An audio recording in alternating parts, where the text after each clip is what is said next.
Assalamualaikum warahmatullahi wabarakatuh. Hai teman-teman dari grade 4. Semoga teman-teman di rumah selalu dalam keadaan sehat dan selalu semangat. Kembali lagi di video pembelajaran tematik bersama Miss Tina. Sebelum belajar, mari sama-sama kita berdoa. Berdoa mulai.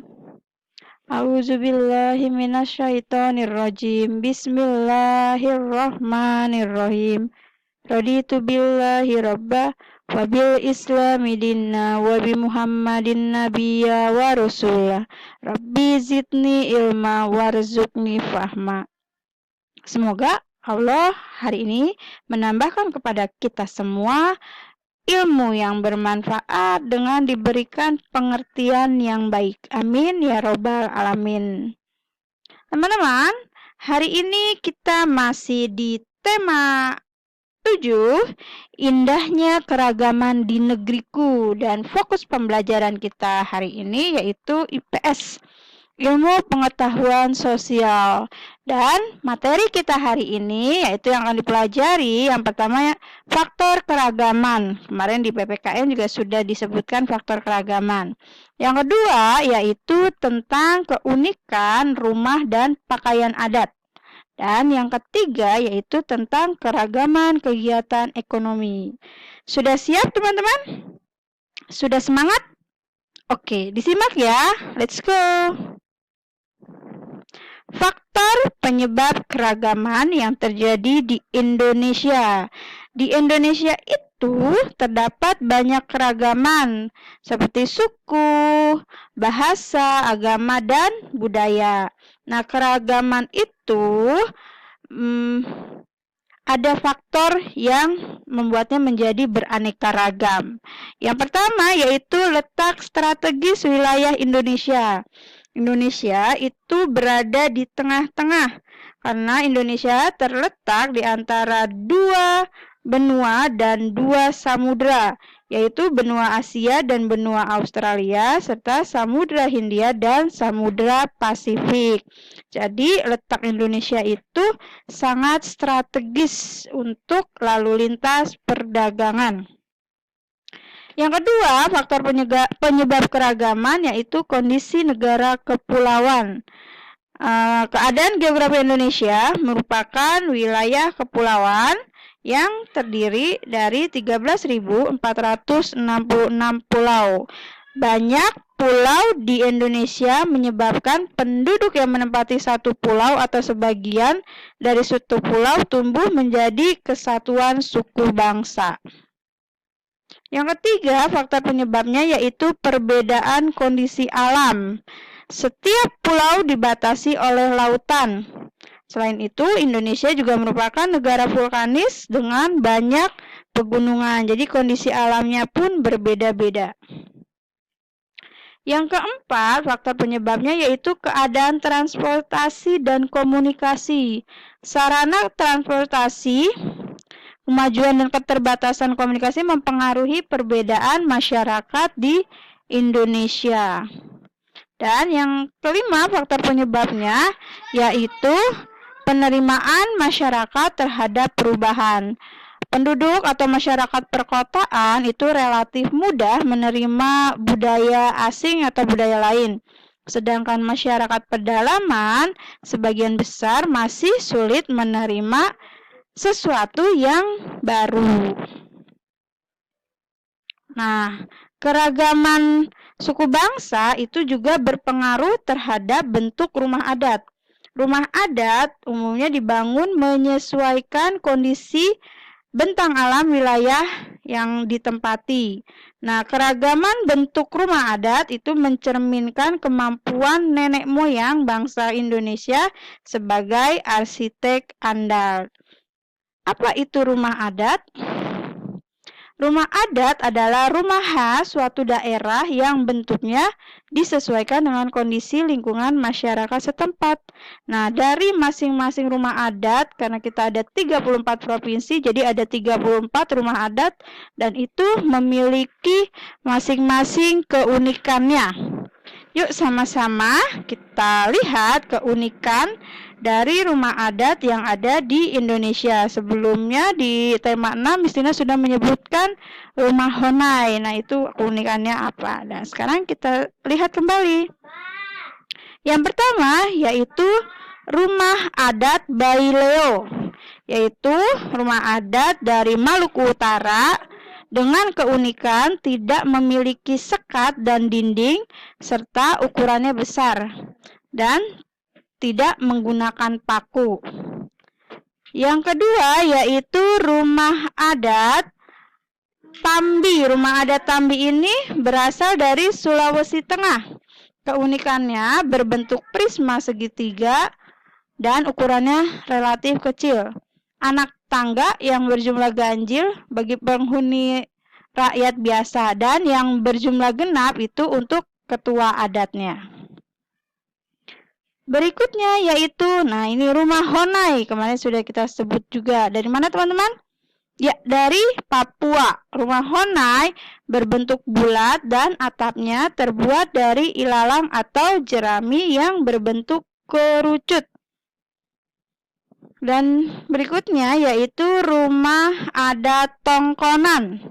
Rumah adat Tongkonan ini berasal dari Sulawesi Selatan. Keunikannya yaitu ada pintu dan jendela yang ukurannya kecil, agar fungsinya itu untuk menghalau udara dingin yang masuk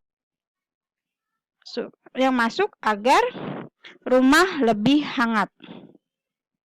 Rumah adat berikutnya yaitu adalah rumah adat Lamin. Nah, rumah adat Lamin ini berasal dari Kalimantan Timur. Keunikannya itu rumah ini berbentuk panjang dan besar serta memiliki tiang penyangga dari permukaan tanah yang tingginya bisa sampai 3 meter. Selanjutnya yaitu keunikan pakaian adat, karena perbedaan letak geografis wilayah Indonesia itu juga mendorong berkembangnya pakaian adat. Karena pakaian adat merupakan salah satu kekayaan budaya. Penduduk daerah biasanya mengenakan pakaian adat dalam peringatan peristiwa atau acara tertentu. Contohnya pada saat pernikahan atau adat-adat tertentu di daerah masing-masing. Ada ulos, ada baju bodo. Ulos itu dari Sumatera Utara. Ada baju pangsi dari Banten.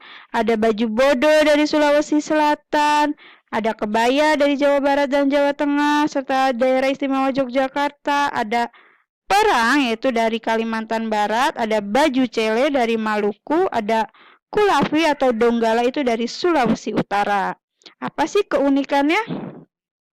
Yang pertama yaitu, ini tentu teman-teman sudah tahu ya, dari Bali. Keunikan pakaian adat Bali untuk wanitanya itu berciri khasnya menggunakan sanggul, kebaya, kamen, bulang pasang, dan selendang. Sedangkan untuk laki-laki atau prianya itu menggunakan penutup kepala berupa udeng, memakai baju berupa jas berkerah ataupun baju asal rapi, kamen, saput, keris, serta selendang. Nah, biasanya pakaian adat Bali ini tidak memiliki penutup bahu dan lengan dan menggunakan aksesoris tambahan berupa bunga. Tetapi bunga itu bukan sembarang bunga, melainkan bunga cempaka kuning atau putih dan bunga kamboja. Berikutnya yaitu pakaian adat dari Kalimantan Barat. Nah, keunikannya apa sih dari Kalimantan Barat ini? Keunikannya yaitu terletak dari bahan pembuatannya. Ya, ini dari kulit kayu ampuro atau kapuo. Kedua pohon ini, pohon ampuro dan kapuo ini, memiliki kandungan serat yang sangat tinggi. Cara pembuatannya yaitu dengan dipukul-pukul di dalam air, kemudian dikeringkan dan dihias untuk digunakan. Keunikan dari baju adat dari Kalimantan Barat ini yaitu pelengkap hiasan baju adat yang digunakan dari bulu burung enggang, burung yang khas dari Kalimantan dan sudah langka. Berikutnya yaitu dari, nah ini daerah tempat kita tinggal. Dari mana teman-teman? Ya, dari Jawa Barat. Untuk Jawa Barat, pakaian prianya itu biasanya menggunakan penutup kepala yang disebut bendo. Nah, sedangkan prianya atau laki-lakinya itu memakai pakaian jas takwa dengan kain dodot. Sedangkan keunikan pakaian adat Jawa Barat untuk wanita yaitu mengenakan kebaya dengan ikat pinggang yang disebut beber. Nah, kain yang dikenakan adalah kain kebat. Selanjutnya yaitu dari Sulawesi Selatan. Nah, ini adalah baju bodo. Baju bodo apabila dipakai akan memiliki gelembung pada bagian punggung. Serta pakaian ini atau baju bodo ini tidak memiliki lengan dan tidak ada jahitan di bagian lehernya. Keunikan pakaian adat Sulawesi Selatan untuk pria yaitu bernama baju baladada. Terbuat dari kain lipa, sabe atau lipa garusuk. Warna yang digunakan baju baladada biasanya merah, biru, dan hitam. Berikutnya yaitu pakaian adat dari Jambi. Untuk wanitanya secara garis besar sama dengan pria. Hanya saja wanita menggunakan penutup kepala yang bernama pesangkon, berbentuk duri pandan. Sarung songket yang dikenakan wanita berbeda dengan pria. Wanita akan menggunakan sarung songket dari bahan benang sutra, menggunakan berbagai aksesoris seperti gelang emas, selendang tipis, merah jambu, kalung, cincin, anting-anting, sampai gelang kaki. Sedangkan untuk pria yaitu menggunakan penutup kepala yang terbuat dari kain beludru berisi karton berbentuk tegak menjulang tinggi. Baju yang dikenakan pria memiliki panjang lengan hanya 3/4. Pria menggunakan celana cangge yang terbuat dari kain beludru, kemudian dipakaikan sarung songket beserta sabuk kuningan. Bahan kain yang digunakan untuk pembuatan pakaian adat dari Jambi ini terbuat dari kain berjenis beludru. Keragaman ekonomi di Indonesia. Aktivitas ekonomi terdiri atas 3 bagian, yaitu produksi, distribusi, dan konsumsi. Nah, jadi jenis aktivitas ekonomi yang berlaku di masyarakat Indonesia itu sangat beraneka ragam. Yang pertama yaitu aktivitas ekonomi di bidang pertanian. Di pertanian, wilayah Indonesia itu berada di antara lintang 6 derajat lintang utara sampai 11 derajat lintang selatan. Posisi ini menyebabkan wilayah Indonesia itu beriklim tropis. Dan aktivitas pertanian itu dibedakan menjadi 2, yaitu pertanian lahan basah dan pertanian lahan kering. Pertanian lahan basah itu membutuhkan banyak air seperti persawahan, sawah lebak, dan irigasi. Sedangkan pertanian lahan kering itu membutuhkan sedikit air, contohnya tegalan dan perkebunan. Aktivitas ekonomi yang kedua yaitu di bidang peternakan. Nah, di bidang peternakan itu biasanya dikelola oleh masyarakat atau badan usaha. Adapun hewan yang dibudidayakan sebagai aktivitas ekonomi di bidang peternakan yaitu hewan unggas, hewan kecil, dan hewan besar. Hewan unggas itu contohnya ayam, burung, atau angsa. Sedangkan hewan kecil itu contohnya kambing, domba, atau kelinci. Sedangkan hewan besar itu biasanya seperti sapi, kerbau, dan kuda. Aktivitas ekonomi yang berikutnya yaitu di bidang perikanan. Nah, di bidang perikanan ini dikelompokkan menjadi perikanan tangkap dan perikanan budidaya, di mana perikanan tangkap dilakukan oleh nelayan dengan cara menangkap ikan di laut. Sedangkan aktivitas perikanan budidaya itu dilakukan di darat, yaitu air tawar dan perairan di payau. Payau itu pertemuan antara air laut dan air tawar. Selanjutnya yaitu aktivitas di bidang kehutanan.